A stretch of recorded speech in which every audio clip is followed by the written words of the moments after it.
As we approach the 21st century, a new means of communication is emerging.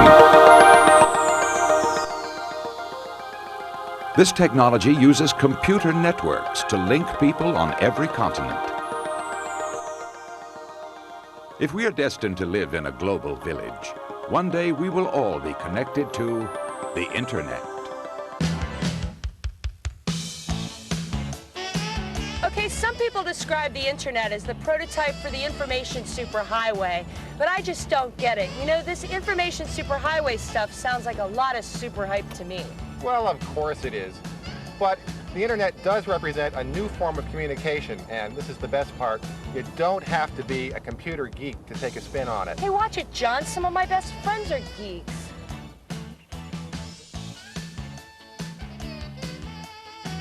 The Internet Show is made possible by support of the Compaq Computer Corporation through the Compaq Foundation, developing technology for developing minds, and by annual financial support from viewers like you.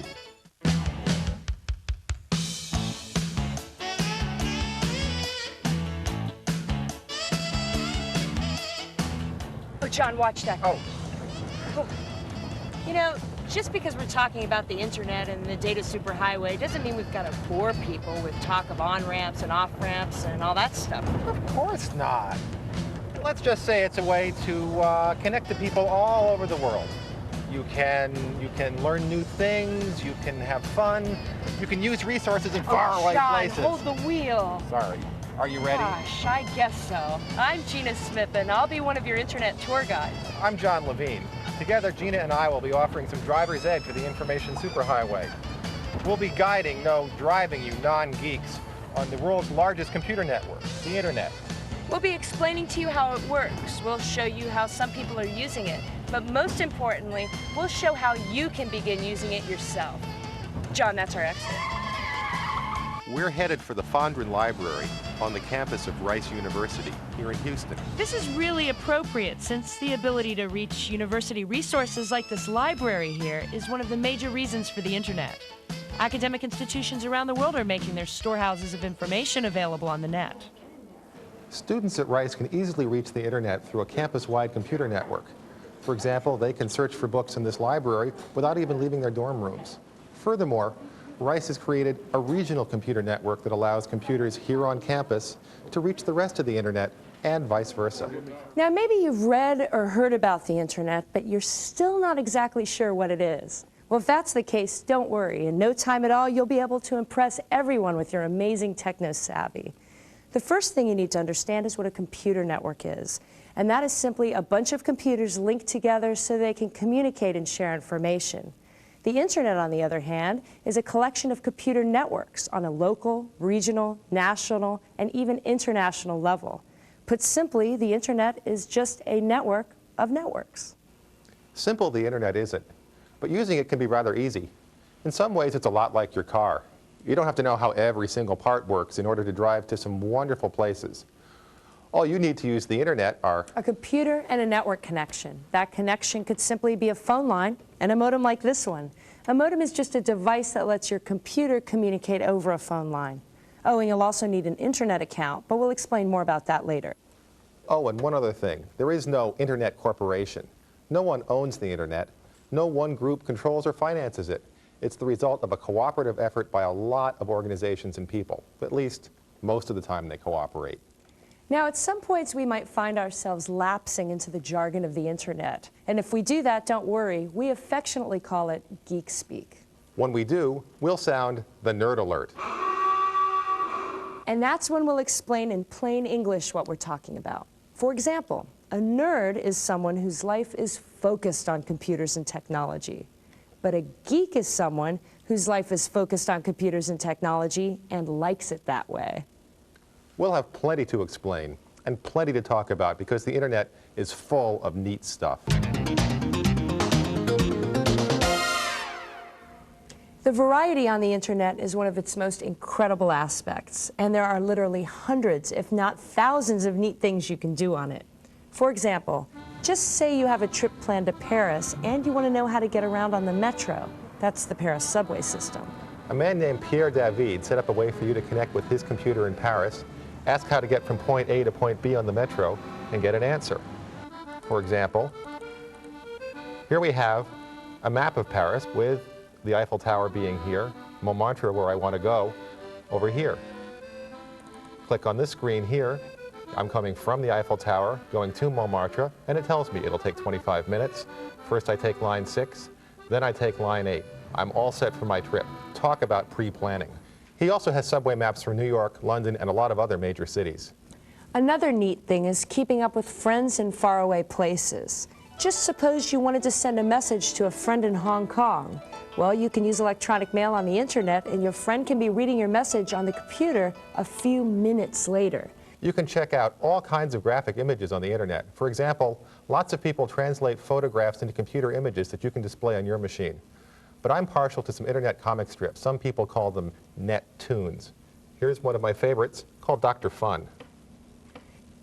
Now here's something seriously neat. It's called the Online Career Center. It has career information and a database of all kinds of jobs from all around the country. The center is run by a nonprofit cooperative of major companies in the U.S. Or maybe you want to pick up a little spare cash and get rid of some of that junk around the house. Well, there are even places on the net to do that. Hey, John, I saw you write that address down. Don't lie. We have a lot of other neat things to show you, including how you can pick up free software for your computer. That's coming up later as we demonstrate just how easy it is for you to become an internaut. Oh, this isn't a hard one. An internaut is someone who travels the internet, boldly going where, well, millions of people have gone before. An internaut is the cyberspace equivalent of an astronaut. Cyberspace was a term invented by a science fiction writer to describe a fictional environment where computers and people lived and worked together. On the internet, cyberspace means roughly the same thing. It includes the computers, the network connections, and the software and computer data that make up the net.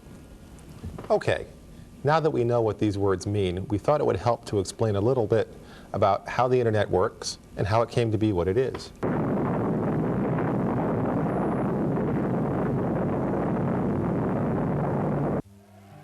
The predecessor of the internet was a child of the Cold War, first developed by the Defense Department's Advanced Research Projects Agency, or ARPA, partly to ensure that data communications could survive in case of a nuclear attack. Created in the late 1960s, ARPANET first connected 4 computers at California and Utah campuses using a new networking technique. It allowed researchers to run programs on remote computers. Later, other research institutions and military sites were added.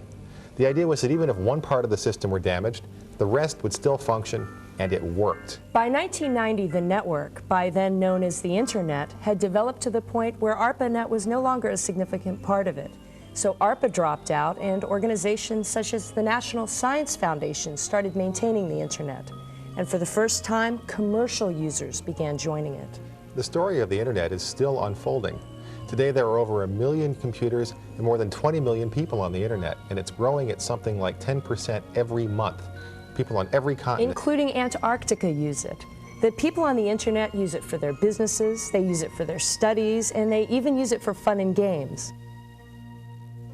They also use all kinds of computers, from PCs and Macs and Amigas, all the way up through giant supercomputers. But they all use the same networking technique. It's called packet switching, and it works sort of like our transportation system. Journalists are hyping you day by day. Information highway is your name, they say.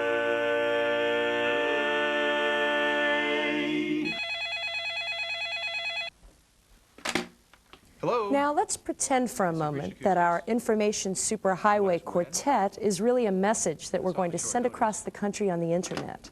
All 4 of the Golden Throats have laryngitis and have had to cancel out of New York tonight. I said we'd fill in for them. Well, that is pretty short notice. How fast can we get to New York? Well, how fast can we get to the airport? Within the confines of their own city, transport is pretty easy since the roads they have to take are all connected. That's why their car has no trouble negotiating the route to the airport hub. In the same way, a computer file has no trouble reaching its destination on a local computer network, because such networks are designed to accommodate movement of files. I've got your tickets right here.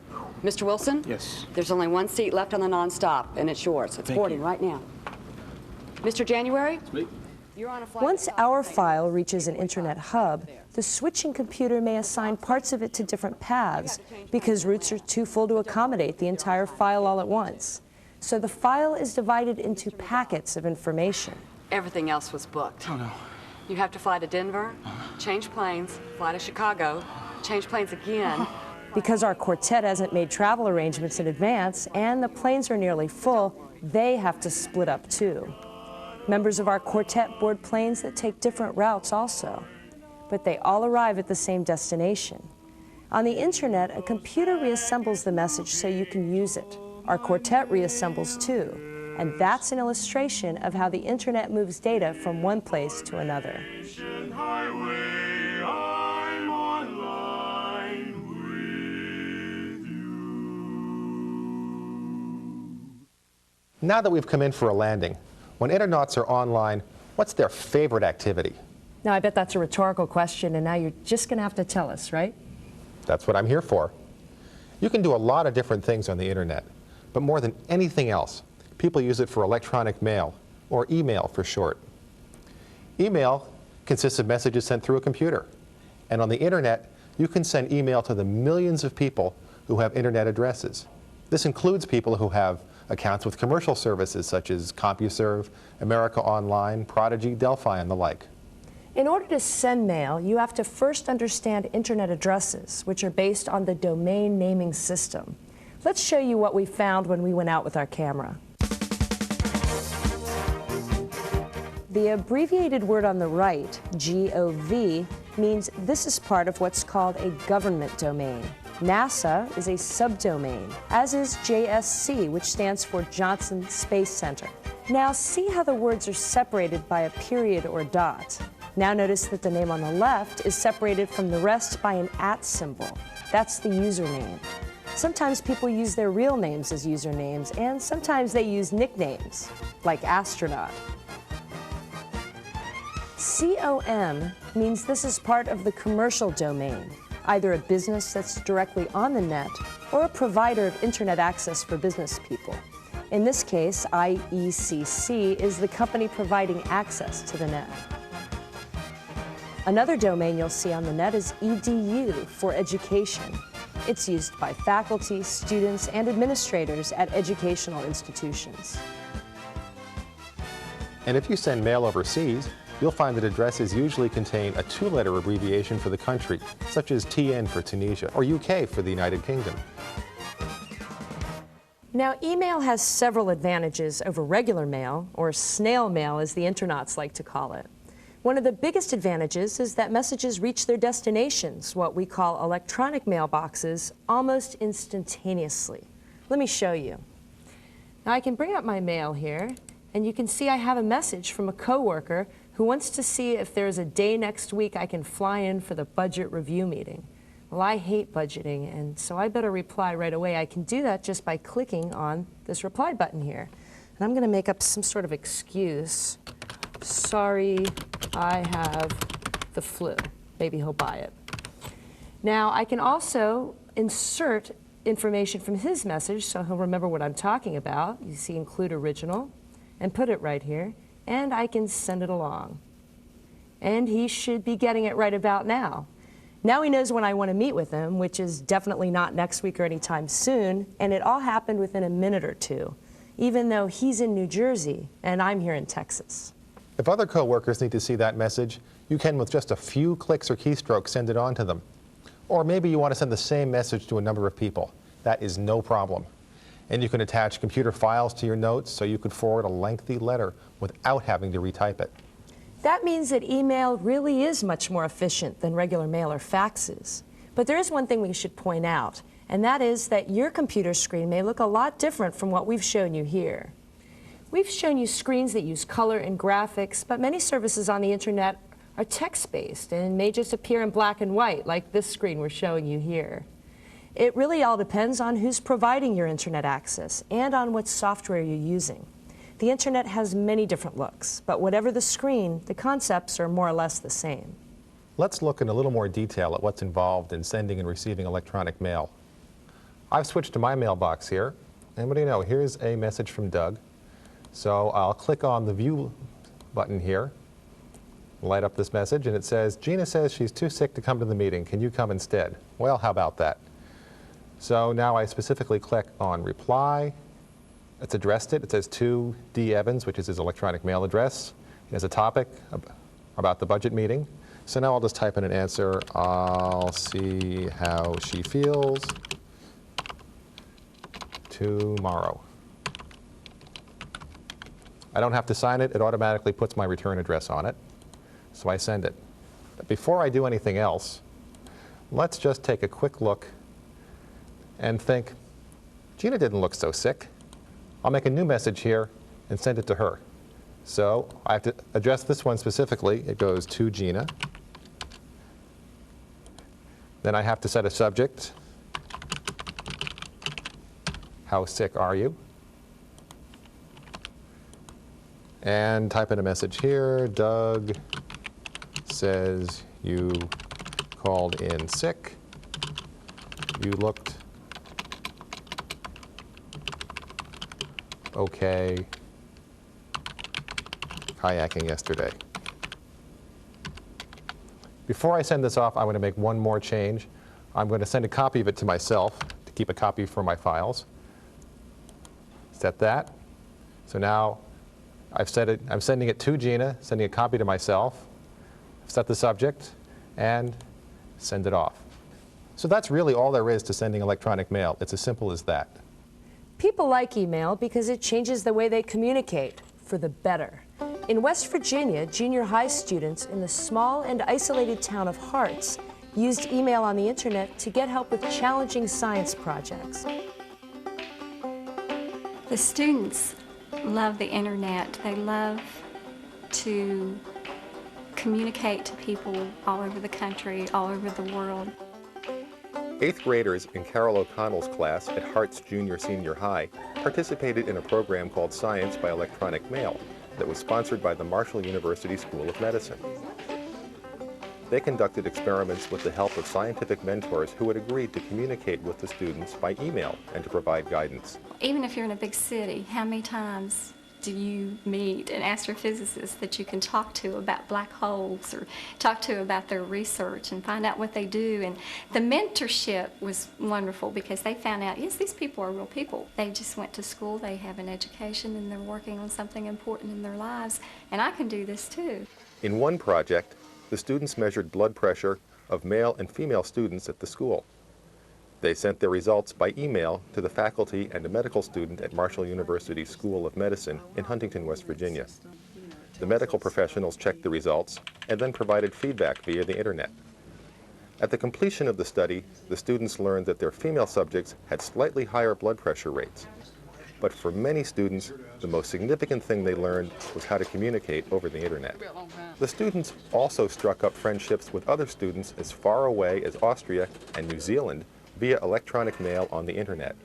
Susan Demasquita, who helped lead the program, saw other benefits as well. Working with these young people brought a lot of satisfaction in that, in a small way, hopefully I encouraged some children to seriously consider being a scientist or a physician or an engineer. And some children in this rather isolated part of our nation got a glimpse of a wider world. Most people use the internet for communications, but that can mean a lot more than just emailing messages to friends. One of my favorite parts of the internet is Usenet. Let's say you're into world travel, or bird watching, or making beer. Or ancient civilizations, or talking about parent-teen relationships, or maybe you're into nude sunbathing. I hoped you weren't going to mention that. But on Usenet, you can read messages from and send messages to people who share your interests, whatever they are. Usenet has thousands of discussion groups on diverse subjects. They're called news groups. Now, you can subscribe to any news group you like. As for me, I'm partial to one on the environment, listed as sci.environment, and I get all the messages posted to that group. Let's look at what's waiting for me now. I just click here on my news reader, and you can see there are lots of messages here on the environment. People are commenting on isotope ratios and deep ecology and the conference in Geneva. But here's one from someone who's seeking help on the Northwest forest fires. And he says he's just looking for information, and I can click here and see all the responses, and of course everybody is putting in their 2 cents worth. It's pretty interesting to check out what people have to say about these things. You can also post messages to news groups. Keep in mind that posting an internet message is a lot like tacking up a message on a corkboard.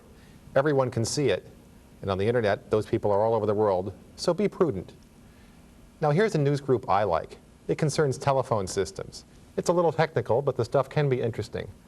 So I'll switch here, and I'll click on its name, which is comp.dcom, originally data communications, .telecom. There's a few seconds pause while it goes and reads through the titles of all the lines to make a list of them. And here's a typical question. Someone's wondering how many telephone companies own cross-continental telephone lines, and they have an estimate here. And I can go through and find a few more messages. Now, I actually think I happen to know the answer, that the number of transcontinental telephone lines is 42. Maybe it's right, maybe it's not, but I want to tell everyone.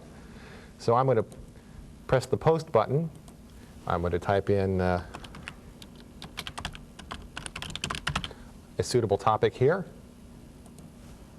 And I'll type in my response here, which is, I'm sure the answer is 42. It'll automatically add in my signature. I click on the post button. There is a delay of a few seconds while the message is sent out to the network. And as soon as that box goes away, now that message is sent out, and in a few hours, people all over the world will be able to see it. It's as easy as that. One thing you should know is that censorship is not a part of the internet culture. In fact, technically speaking, it's pretty much impossible. That's why the internet might contain some material that seems offensive to you, and it also explains why you might get spammed. Now, spam, as we all know, is a meat-related food product. But on the internet, spamming means sending thousands of copies of the same message to people all over Usenet. Now, some people have done it in the mistaken belief that it's an effective way to advertise, but take it from me, it's not. So because there's no censorship, you may find some news groups devoted to topics you'll find offensive. And the easy answer to this is just don't read them, or at least don't look at their pictures. But the vast majority of news groups offer a wonderful way to communicate with people all around the world on nearly every conceivable topic. This communication can even have some influence on history. For example, when Russian officials attempted a coup against President Gorbachev in 1991, the internet played a crucial role in thwarting it. The plotters struck while Gorbachev was on vacation. They hoped to expand their limited support by controlling the flow of information to the West, and particularly to the Russian people. They censored the news and most Russian media and restricted phone links to the West. Television was reduced to playing just operas and old movies. But the plotters forgot about a Russian computer network named Relcom. Mikhail Sergeyevich Gorbachev. Mikhail Gorbachev is now on vacation. He's undergoing treatment. It was kind of, you know, when you see TV going up with all those faces reminding Stalinist ministers, it's kind of a chilly feeling, like a flashback to the past. Some Yeltsin's helpers were running around the city trying to find photocopiers. The first piece of paper we got was the first decree by Yeltsin, and we simply typed it in, sent it to the network, and made copies they wanted. When we got quite a lot of requests for more information from people on the net, we contacted Yeltsin's people and asked them to provide us regular information. Vadim was glad to hear from friends in the West who wanted to help. One was a California professor who used the internet to contact Relcom. They asked me to just summarize the news as we were seeing it in the West, so I listened to the radio, and every couple hours I would make a summary, type that as an email message, and then send that to Relcom, and then they would circulate it within the Soviet Union. And at the same time I was doing that, a colleague, Jonathan Gruden, was in Denmark at the time, and he was doing the same from that point of view. Ordinary Russians also provided eyewitness reports to the engineers and technicians at Relcom. These stories, along with the Western media reports, began to provide a steady stream of information to people across the Soviet Union. Relcom workers also posted the decrees of Boris Yeltsin, even though Russian media was mostly silent about Yeltsin's defiance. Basically, people who plan the coup were expecting that as soon as they say the mass media, they will create impressions they already won, and regional officials will line up to swear allegiance to them. Now, by providing alternative information, we made it clear that the question is still not decided, who is on the top. President Gorbachev returned to Moscow and overcame the coup attempt. And the extraordinary reform movement that led to the dissolution of the Soviet Union survived.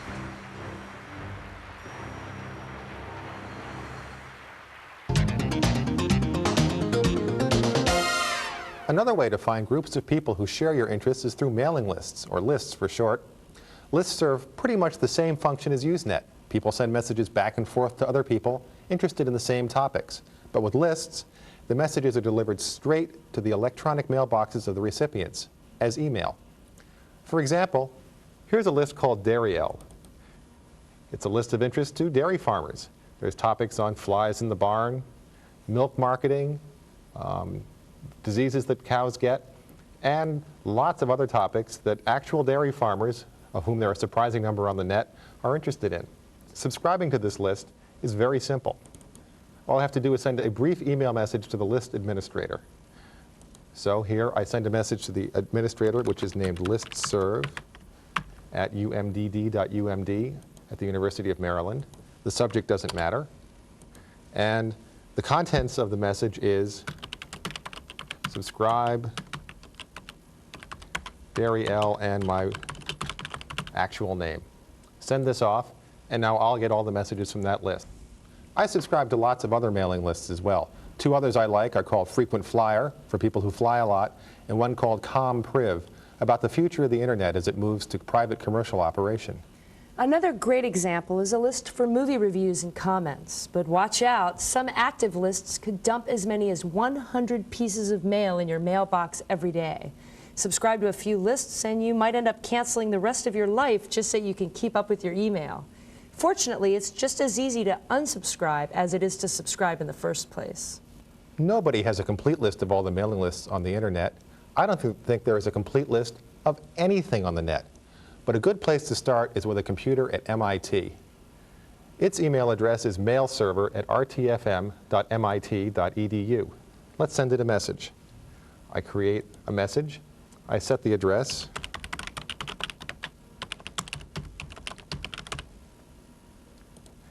The subject doesn't matter. Now I'll send it this message. Send usenet/news.answers/mailing-lists/part1. In this case, you have to be careful that the message says exactly what we're showing you here, because we're not sending this to a person. Really, we're sending it to a very simple-minded computer. This message will get the first part of the list of mailing lists and the email address of each list administrator. From this long list, you can get an idea of what's out there. Later, you can ask the computer for parts 2, 3, and so on from the extensive 14-part list. The catalog of lists at MIT is updated every month, so you may want to check it every now and then for new lists. And if you don't find the topic you're just dying to discuss, well, you can start your own mailing list. Sometimes, leaving a message on a computer just doesn't cut it. You want instant feedback. Well, the internet has something for that. Actually, a couple of somethings. One is called chat. Chat lets you talk online with other people who are online at the same time. All kinds of people.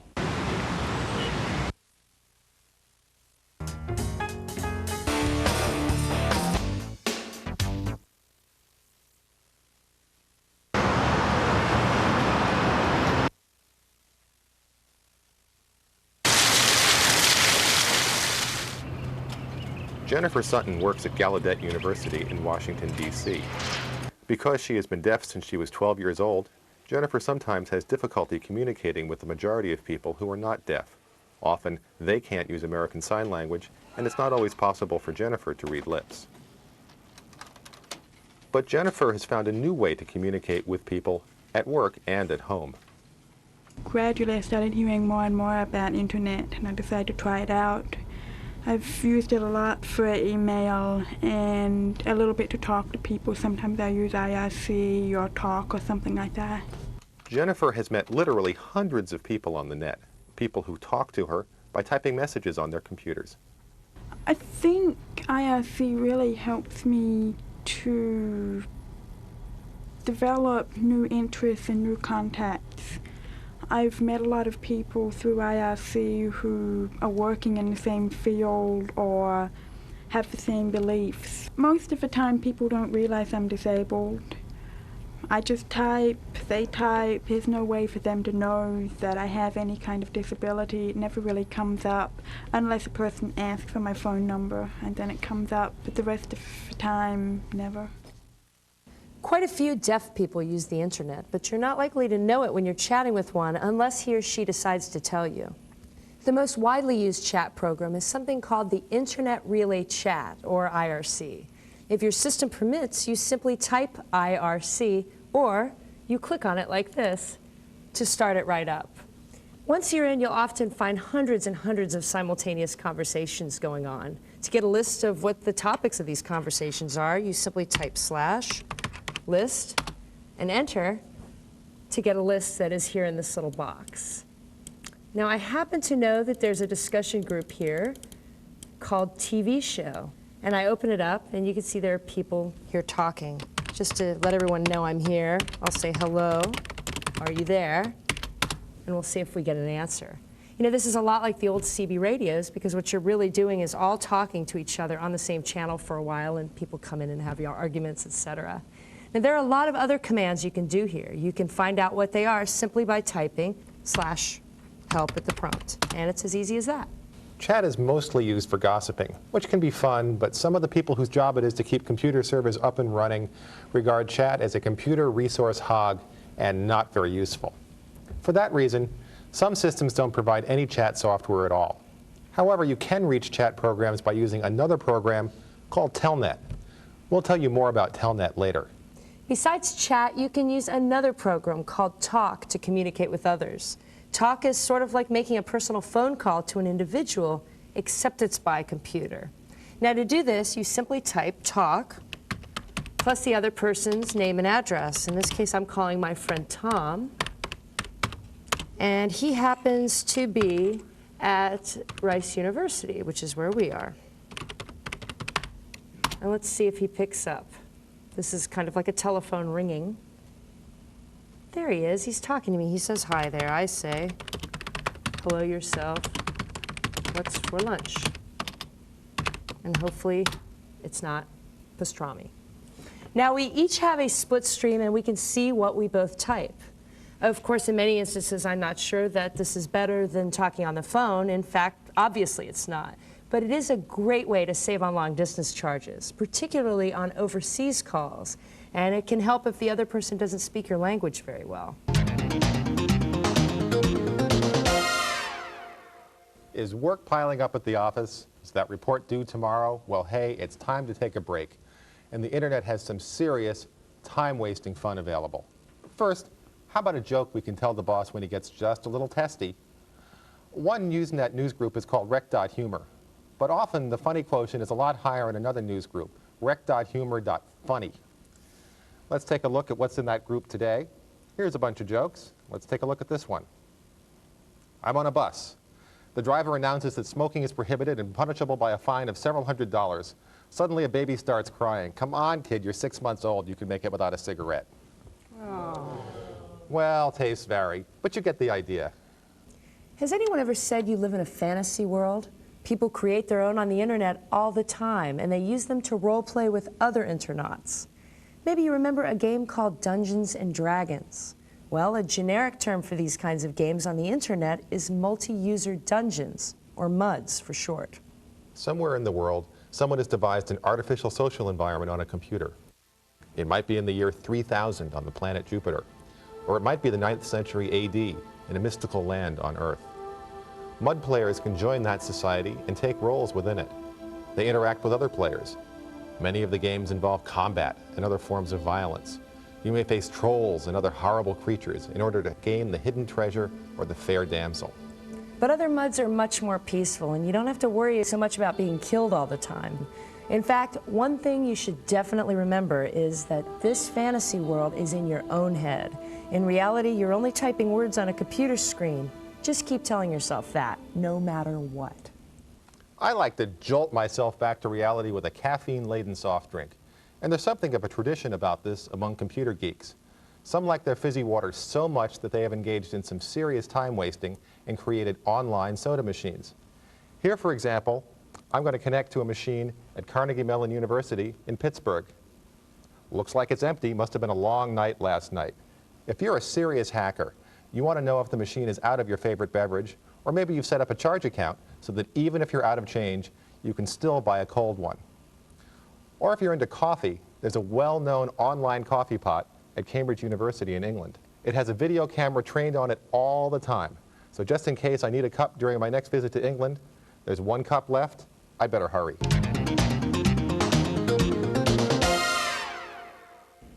Every community has its own standards of behavior and manners, and the internet is no different.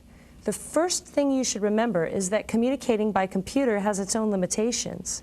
Because you're writing rather than speaking, people don't get to see your facial expression or hear your tone of voice, and that could change the meaning of the actual words. So pay careful attention to what you write and how you write it. For example, messages written in all caps are taken as though you're shouting. That seems awfully rude.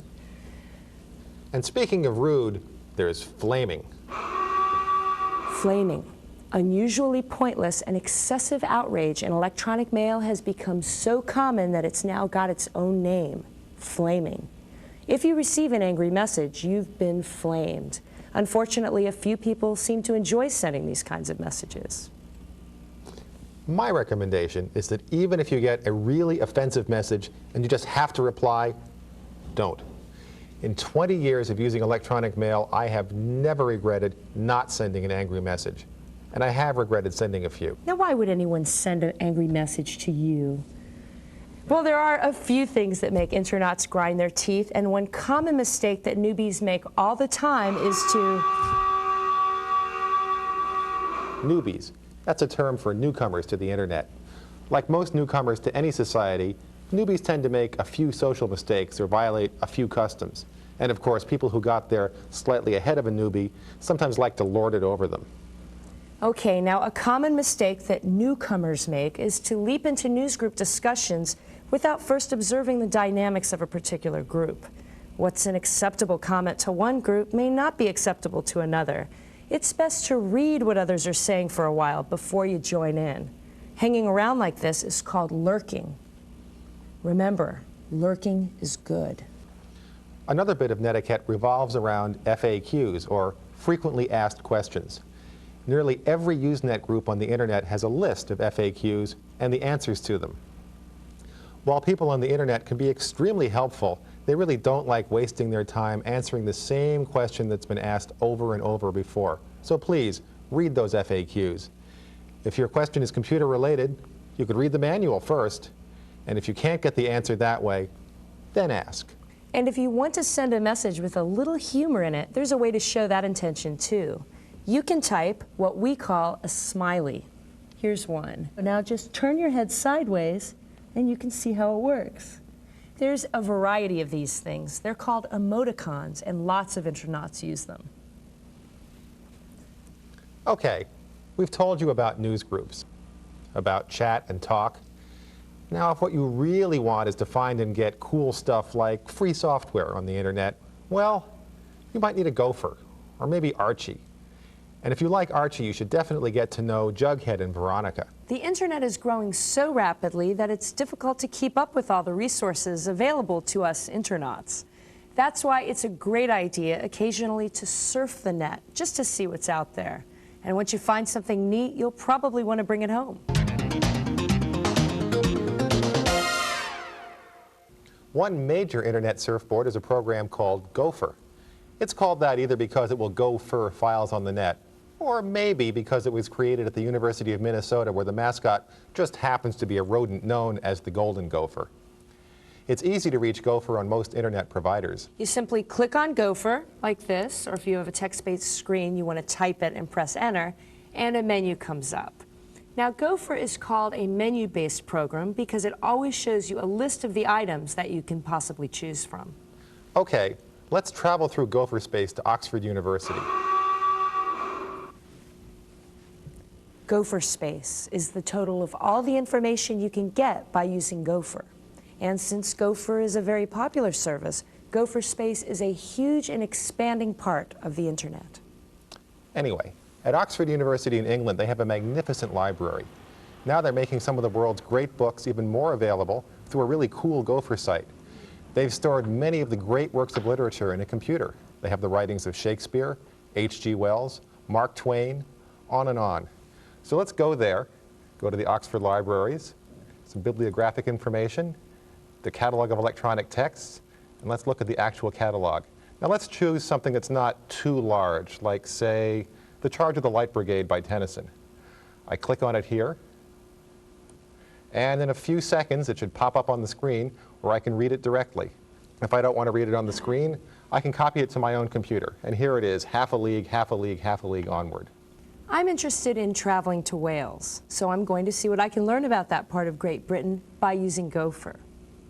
Now, when using Gopher, it's likely you'll get another menu, which will lead to another menu, which will lead to another menu, and so on, until maybe, just maybe, you'll actually reach what you're looking for. Sometimes you may never reach what you're looking for, but along the way you can find several useful things you never would have thought to look for. Like this.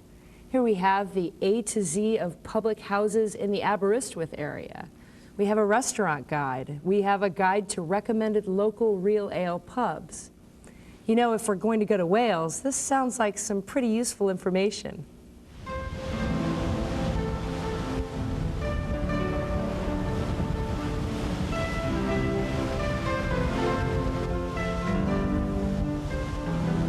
The town was born in the 13th century when they built the castle. The English built the castle. And then the railways arrived in the 1850s, and the college itself started in the 1870s. We're on the prom in Aberystwyth on rather a windy day. Town's got about 10,000 people in it, then students in term time and holidaymakers in the summer. Jeremy Perkins works at the University of Wales in Aberystwyth. He's also a member of the Campaign for Real Ale. Real ale is easy to find around here, if you know where to look. Jeremy does, and he's shared that information on the internet. We are an educational establishment, so the main reason for having an information service here has to be to provide information to staff and students about the university.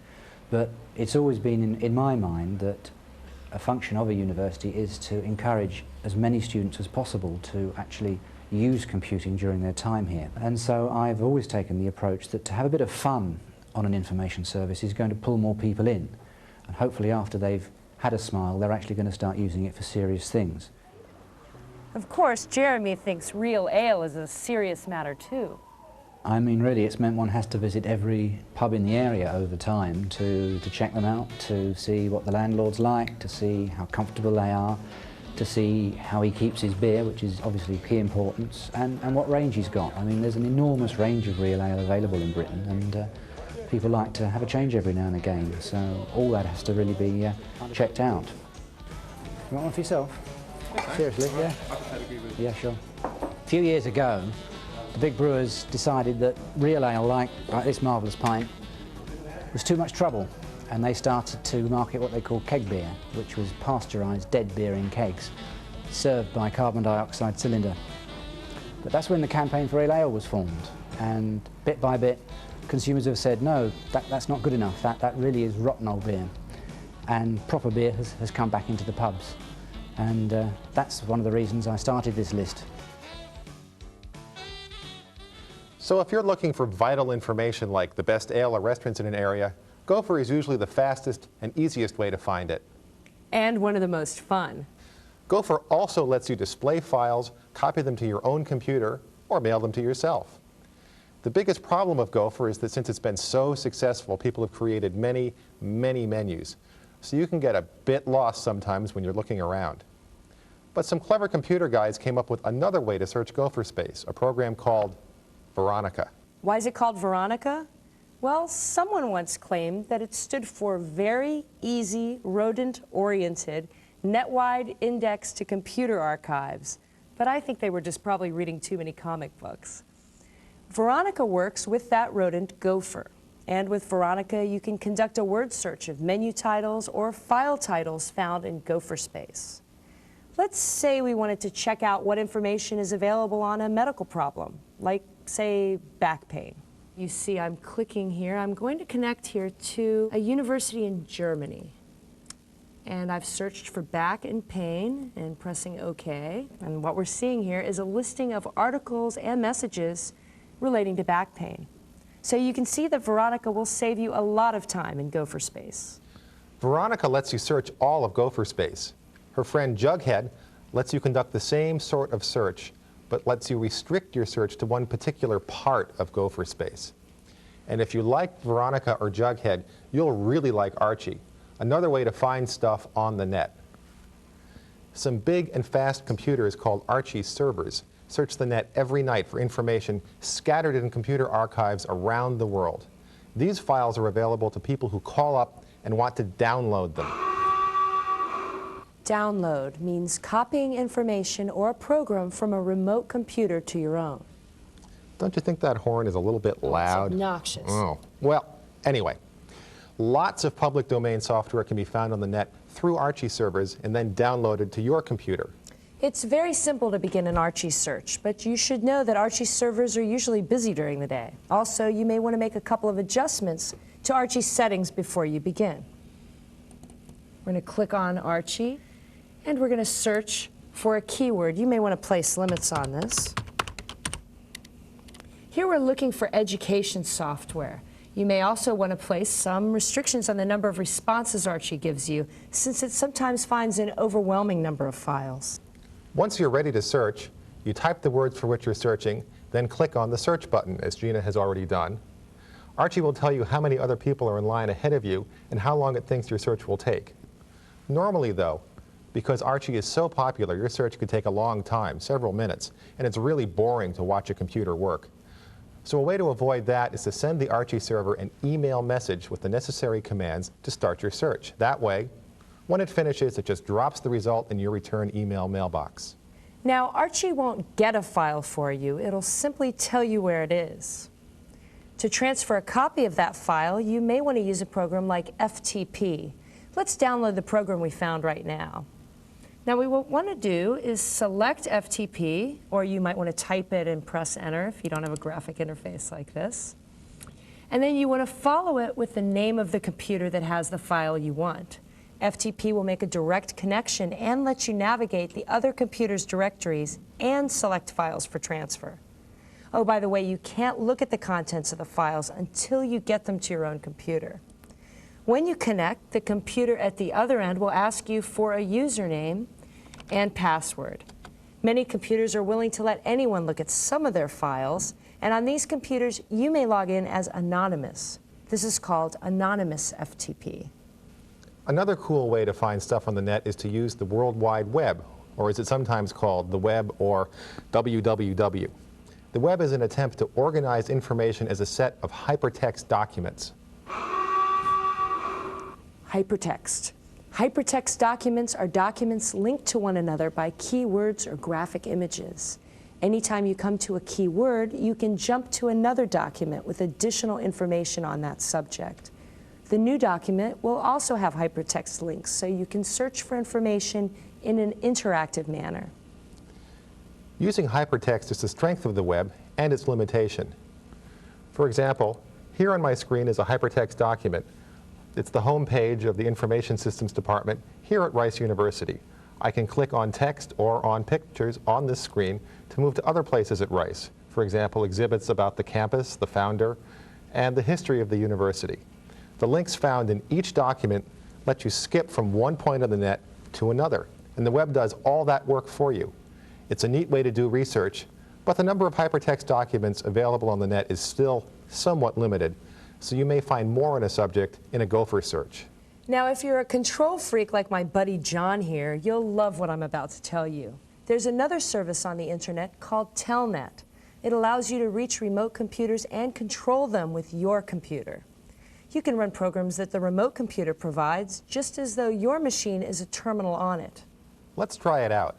I'm going to telnet to the Library of Congress in Washington. It's a wonderful library. They have the largest collection of books in the world. I just want to make sure they have all of my books in their catalog. I tell it to look at the catalog, at books in English. Tell it to look for books by me.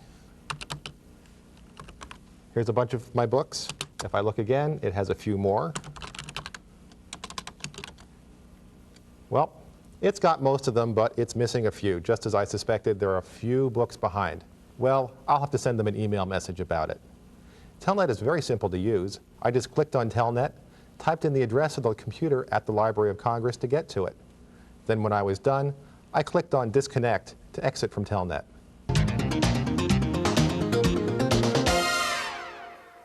We've been telling you how cool the internet is, but there are some problems you should be aware of. You may encounter some of these problems, and it's better for you to know about them now. The first problem relates to ease of use. Many first-time users of the internet feel like strangers in a strange land. Much of the net is based on the Unix computer operating system, and if you're familiar with PCs or with Macintoshes, you'll need to learn a few new commands. Another secret is that not all programs react consistently to your commands. Some programs just don't translate very well from one type of computer to another, and the people who make these programs are constantly tinkering with them. So slightly different versions of one particular program may be in use on different parts of the net at the very same time. Also, various parts of the internet can often be hard to get to, and when you arrive there, you may get the net equivalent of a busy signal. The internet is growing so fast that its computer resources are becoming strained. But at the same time, email is so easy to use that some people have been overwhelmed by the volume of messages they get from friends and associates. Earlier we mentioned the phenomenon of flaming, where people hiding behind the anonymity of the internet tend to go overboard in expressing their outrage. Well, there are a few people who use that anonymity to lie about who they are, and even to engage in illegal acts. But that's a tiny minority of the people on the net. And despite these problems, the internet is well worth the trouble it can occasionally cause you. And using the net has gotten easier. That's why millions of people, from scientists to business people to students, are using it every day.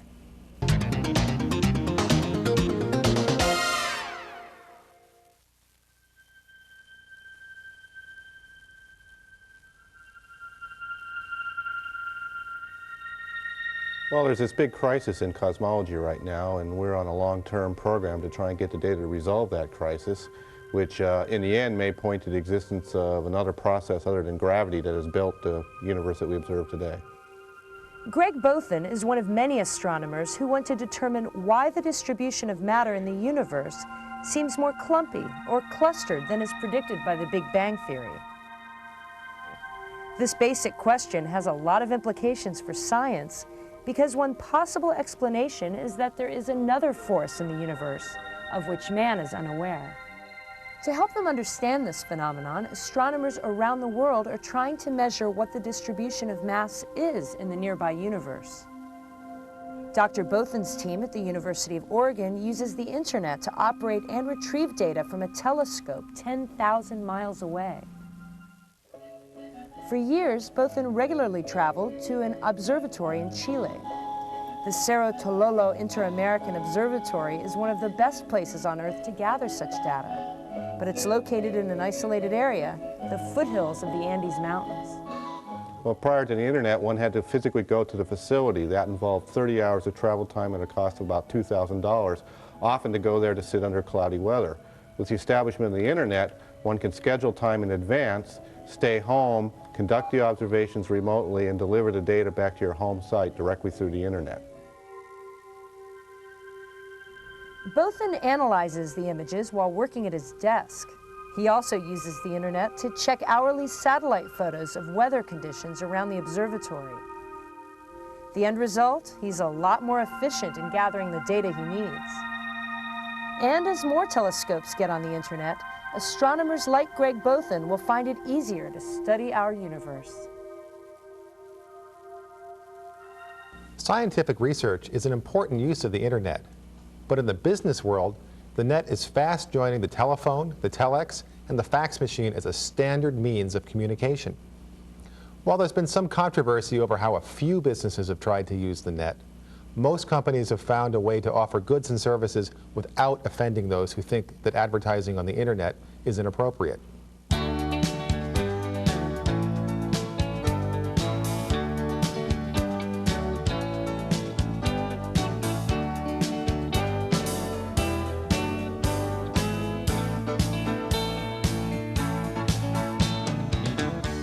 Flowers in Cyberspace. It's a new enterprise for a traditional florist in Ann Arbor, Michigan. Well, it was something new that had never been done before, and we didn't really know what was going to happen. We've been real pleased with this. We came online in February, and by Mother's Day, this system was generating almost as many orders as what we were receiving from our FTD wire service. Anyone with the ability to receive graphic images via the internet can view a variety of bouquets offered by Grant's Flowers. Find something you like, and you fill out an electronic order form telling where and when you want them delivered. Payment is by credit card. Well, the biggest thing is it's convenient for people. They don't have to leave their offices or businesses. They don't have to go to the phone. A phone is fine, but on the computer they can see what they're buying. We are able to fill the orders in-house if they're coming for a local delivery, or we use our FTD wire service for those orders anywhere in the world, really. Grant's Flowers is part of an electronic mall created by a small internet provider in Ann Arbor, John Zeef of Branch Information Services. Zeef's mall offers advertising from a variety of small businesses, including a bookstore, a lawyer, and a company selling exotic teas. I really feel we're on the edge of something. When we started, we were making cold calls and trying to convince people to do this. And now they call us, and we're growing very rapidly. At Grant's Flowers and Greenhouses, they believe they have planted a seed which will blossom into a major moneymaker. To view the bouquets offered by Grant's Flowers requires a bit more than a plain vanilla internet account. You must have, at a minimum, what's called a SLIP, or a PPP account. Now, what those initials mean isn't important, but with either account and software for receiving graphic images, you'll find the internet is an even greater resource. The software that we use to view the flowers is one of the coolest programs for internet users. It's called Mosaic. And although it's true that you're likely to see more advanced internauts using it, Mosaic actually makes the internet a lot more user-friendly and is really good for beginners. It's a program that works as a browser with the World Wide Web, letting you find information more easily. Mosaic and programs like it are the future of the internet. These programs make it easier for non-geeks to use the net.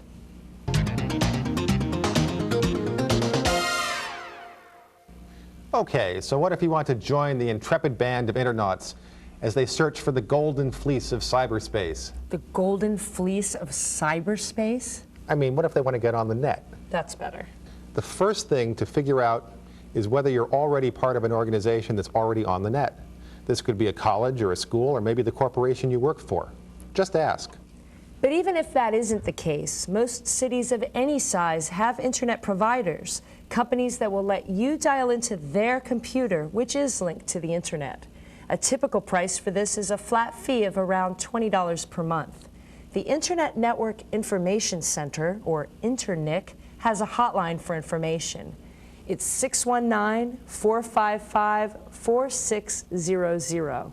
They'll provide you basic information plus a list of the closest internet providers in your area. Oh, and one other thing.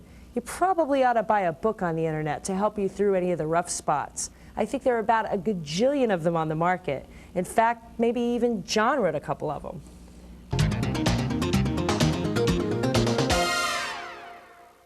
Part of the internet's future is wrapped up in technology.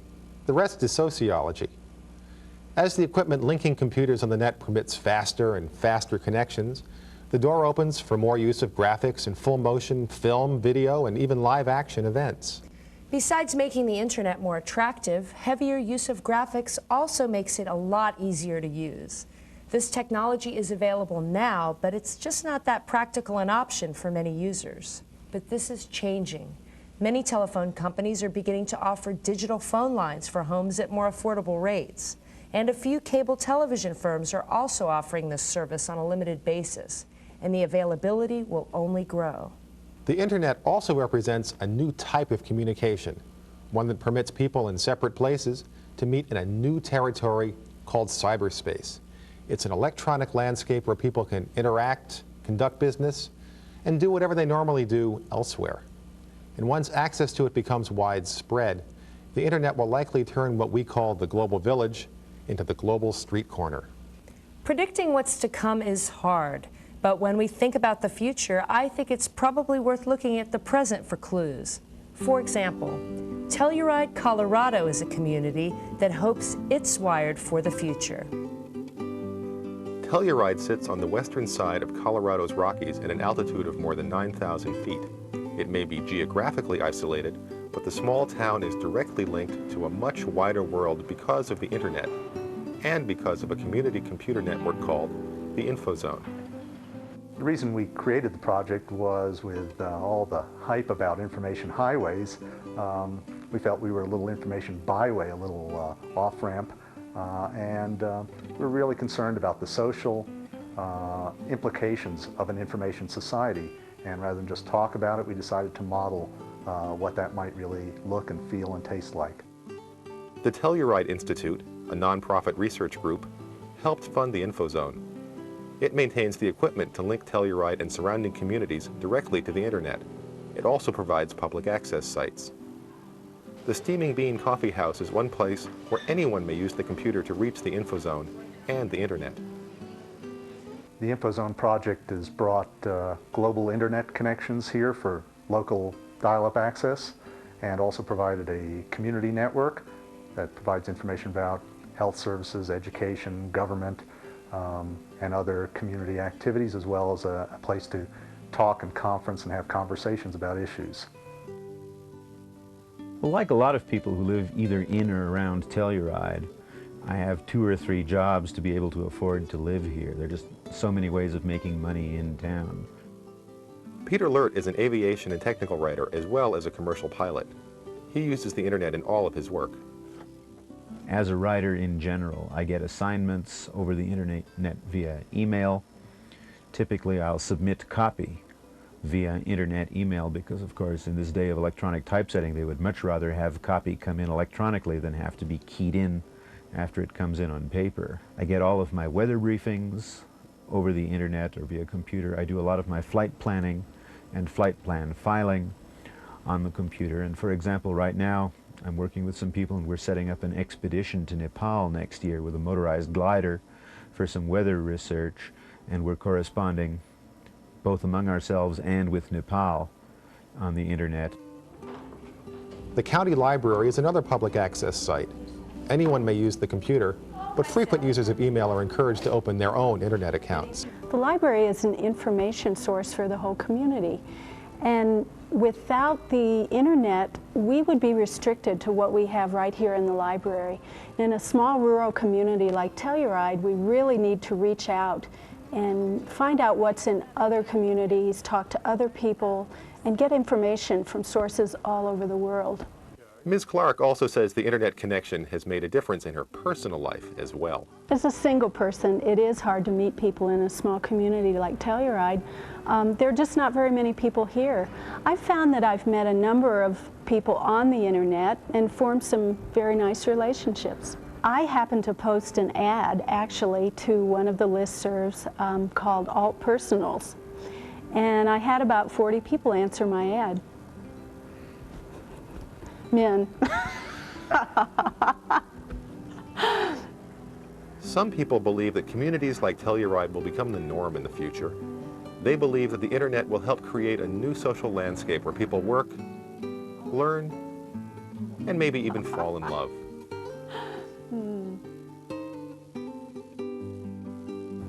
The Internet is a work in progress. We can't tell you everything about it because it's changing every day. That's right. In fact, the best advice we can give you is get on it and start exploring. Let's go.